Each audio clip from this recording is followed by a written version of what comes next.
We will be discussing about scanning. Scanning refers to looking through text very quickly to find specific details. So, scanning happens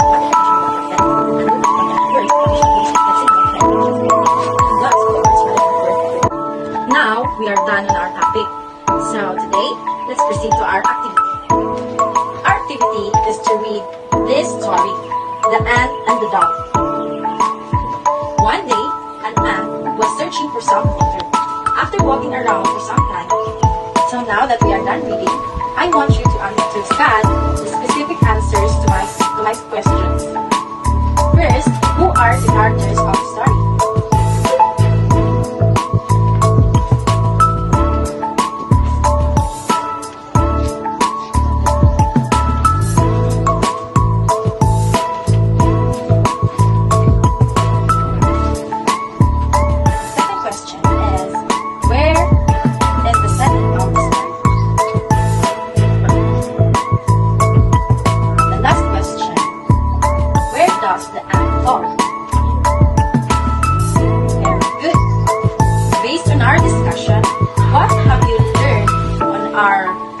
On scanning, or what have you understand on our topic? Scanning, looking through text very quickly. Okay, very good, Sophia.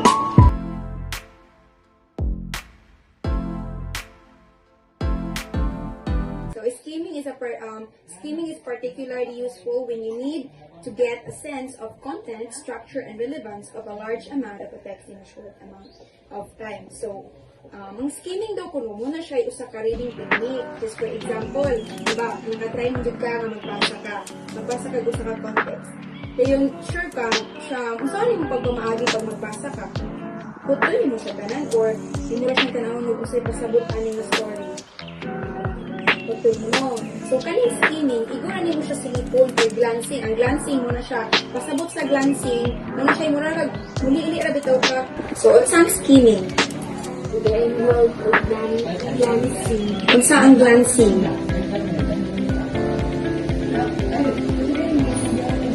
Diba ang glancing is kanang mutanaw, musilip ka sa context para makasabot ka sa information. So muna siya ang kasabot sa glancing. Ang skimming o glancing na siya similarities. So ang example lani is if you're reading a book and to quickly understand para makasabot ka dayon sa inyong gibasa, tarawin mo ang main points. So you might skim by reading the introduction. Katong sabang mabasa ka kani paper ni siya. Kani siya mo na siya introduction sa basahon. Kani siya mo na siya unang basahon, di yung musunod din ka sa conclusion. Kay para may bawaan nimo nga mo na dagan sa context. Muna siya ang skimming.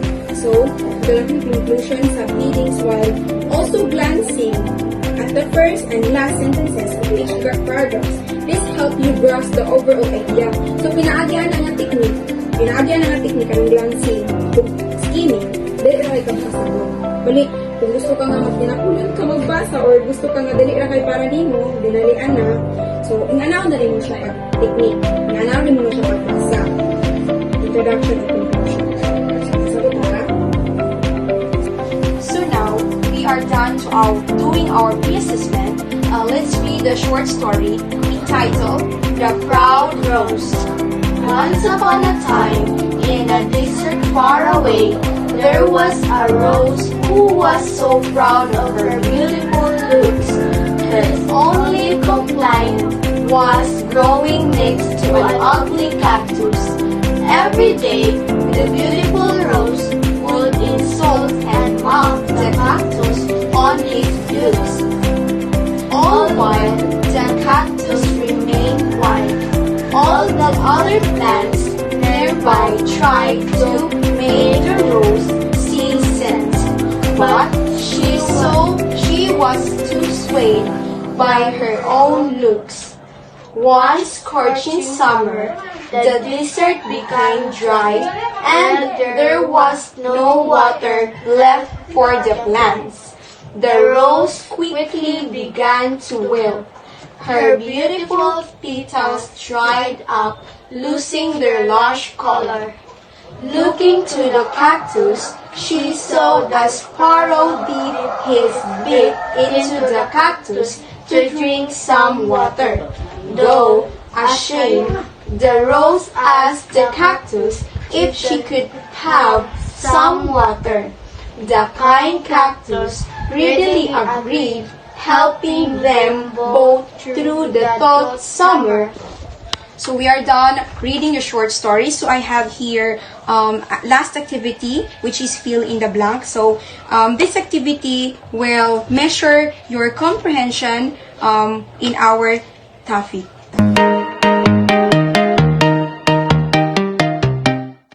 Good afternoon, Sophia. Good afternoon, ma'am. So I guess you are done in skimming and Scanning. yes. So now let's proceed in intensive reading. But before we proceed to our lesson, I have here the jumbled letters. I want you to form any words and paste it here in our Manila paper. And then this is to exercise your brain before we proceed to our specific lesson.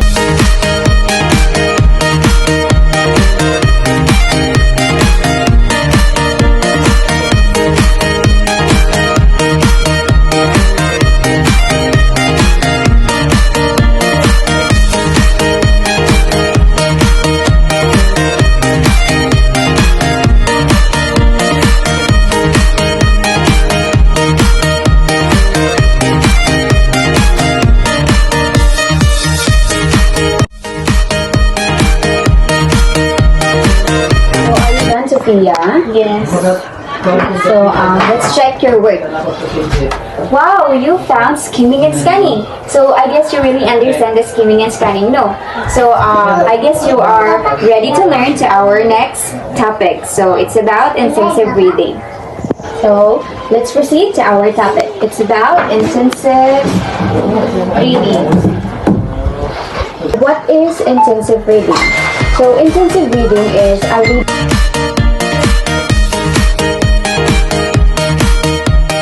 So, ang intensive reading is isa siya ka-technique na mag-involve o ganang kailangan din siya og focus sa text. Kailangan nimo og naa-jud kay kanang deep understanding kanang kailangan hibaw-an jud nimo.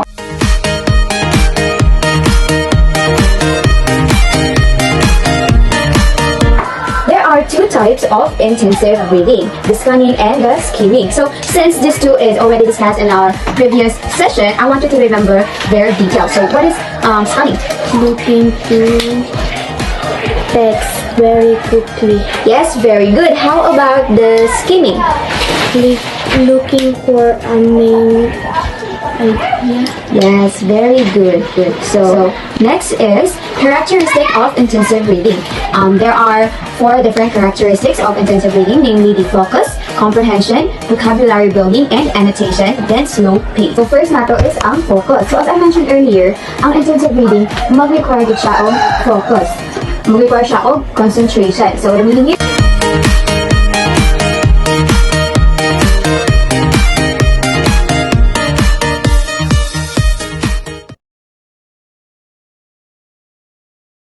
second is comprehension.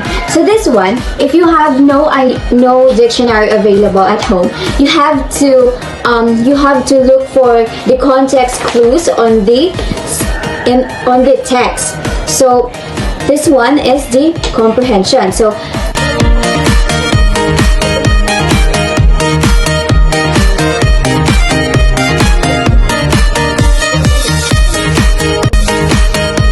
this one is vocabulary building. So it can help to expand your vocabulary. This means that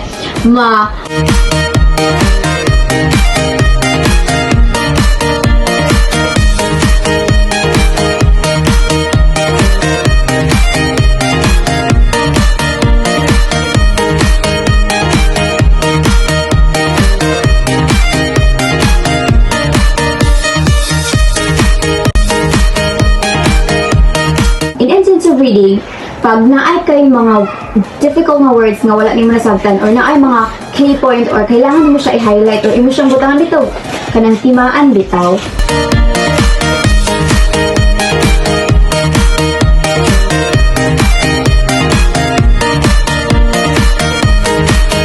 So the last one is slow pace.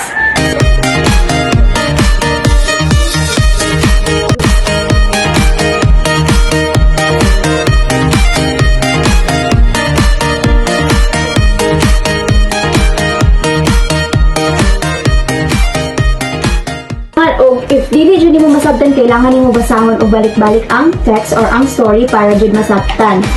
So, kung maglisod jud kag sabot nga, maglisod jud kag sabot, imo jud nang balik-balik kung tamad masabtan nimo ang text, mao na siya slow pace. So, ang kanang ana nga reading is madulong siya sa intensive reading. So, yeah, that's it. So since we're done to our discussion, let's proceed to our activities. So I have here the story and the pen. So I want you to underline some words that you found in the story difficult.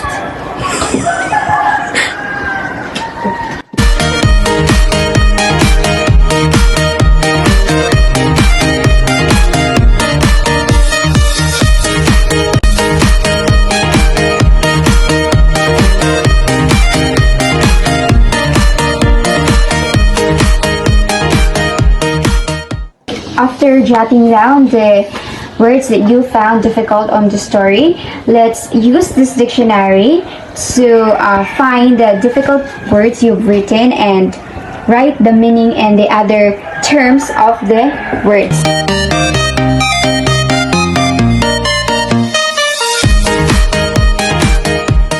Now that you're done searching those words, those difficult words in the dictionary, I wanted to ask you, what is the other meaning of further?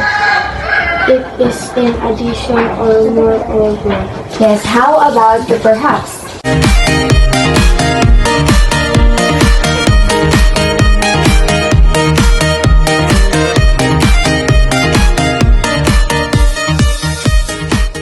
Nakuha naman nimo ang meaning, di ba? Kabalinag po kasi yung mga antonyms. So, pamili lang ani og 5 ka buok nga gamay mo og sentence. So, 1 sentence each lang. So, ako na lang mamili, no? So, first is the kano siya? 1.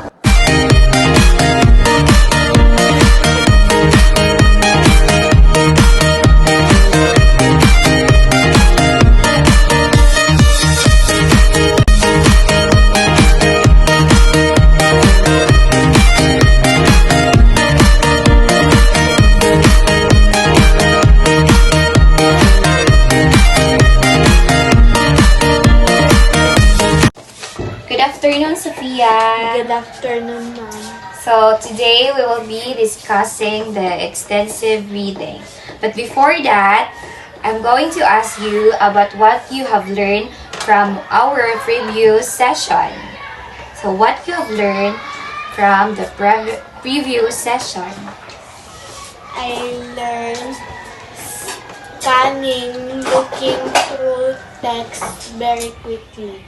Very good. Another. Skimming, looking for main ideas. Intensive, Yes. slow reading That means that need focus focus and and concentration. concentration. Very good. Now that you have learned about the 3 reading styles, we will continue about the last reading styles. So it is the extensive reading. Can you read it? Extensive reading. So what is extensive reading? Extensive reading is a language learning approach where learners read a large quantity of text for pleasure and fluency. It is used to gather general knowledge. It helps reader in enhancing fluency and speed reading. Example of this one is, or rather, reading a novel, reading a Wattpad, and reading online series. So, here are some defining characteristics of extensive reading. So, first is easy text. Next is enjoyable experience. Third is minimal comprehension checks. Autonomy, reading speed, individual and silent, and teacher's role. The benefits of extensive reading are the following: reading development, motivation, language exposure, cultural insights, and increased reading speed.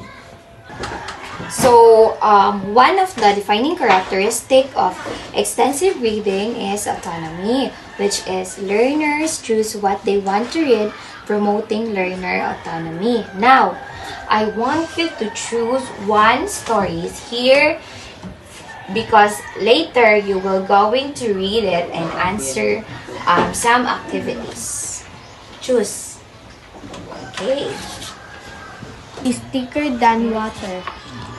Once there was a man who died without making a will, and her elder son had took the whole properties for himself and gave the miserable hag and a piece of dry land to Ba, his younger brother.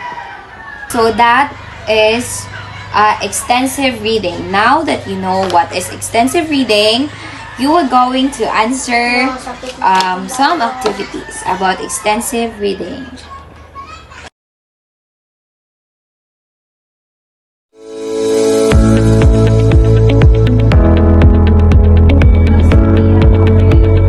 Good. So, did you remember all the topics and discussion last time? Okay, so what did you learn? Scanning, looking through text very quickly. Okay, about scanning. Then, Skimming, looking for main ideas. okay, Intensive is used in shorter text to get important details. then Extensive, answering, reading. Alright, so you have an idea of what is scanning, skimming, intensive, and extensive.